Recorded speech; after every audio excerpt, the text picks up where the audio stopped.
Sadio Mane looks a lot more settled at the moment. He looks back into form and just looks a lot happier. Is that how you found him? No, he's not looking happier. I think he's always happy because he's a funny guy to work with. And but yes, he's maybe a little bit more confident in his game, in his play, in his position. He had a difficult period, and now he was an important player against Liverpool when he came on in the second half. He scored a goal last week, and that's good for his confidence. I was going to ask about Victor Wanyama.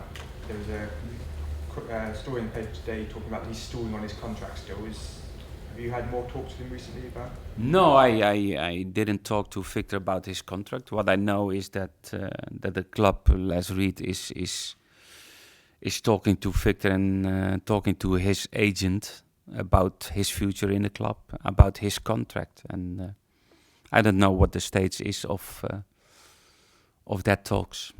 So you haven't had any chats with Victor yourself? About No. It's not the moment to talk about contracts because we're not finishing the season. It's other important things to do for the manager. You'd like to keep him on? Yeah, but we like to keep Victor in the club, and that's why Les Reed is talking to the player and to his agent. Is it a situation a bit like Nathaniel's time was this time last year, though, Ronald, where you were obviously talking to him, but then when he decided that he didn't want to sign, obviously you were in a difficult position in the summer?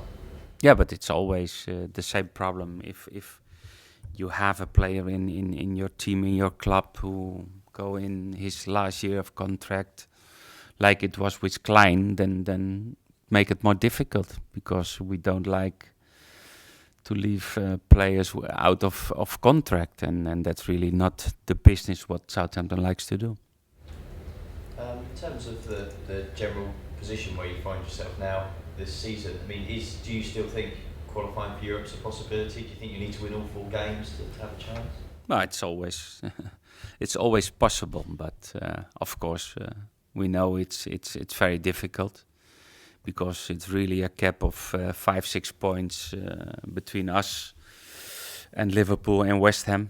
It makes it more difficult, but maybe if you win the last 4, you get a chance, and that's only why we still concentrated and focused for this Saturday, because it's still not the end of the season, and I don't like to finish the season in a bad way. We were talking about the progress earlier. Do you feel, regardless of how the last 3 or 4 games go, that progress has been made this season, no matter what happens, really? Yeah, but there is progress in the team. There is progress with the individuals in the team.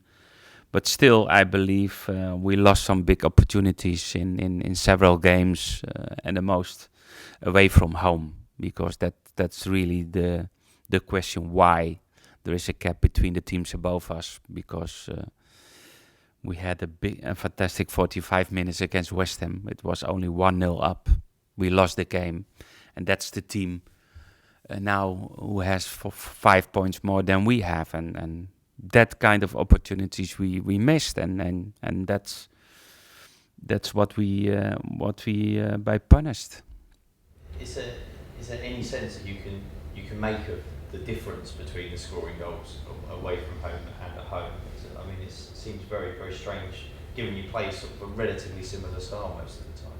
Yes, it's always that everybody has the same ambition, the same feeling, and that's difficult because it's always a difference between playing at home or playing away. That's normal. It's for everybody, but I think we need more productivity in first. I think we need to improve in our final part in attacking wise, because the final pass is not always the good one, and that's all about that you then don't create a big opportunity and to be more ruthless in the box, because also against Everton we were the better team, we had the better chances, and finally it's 1-1.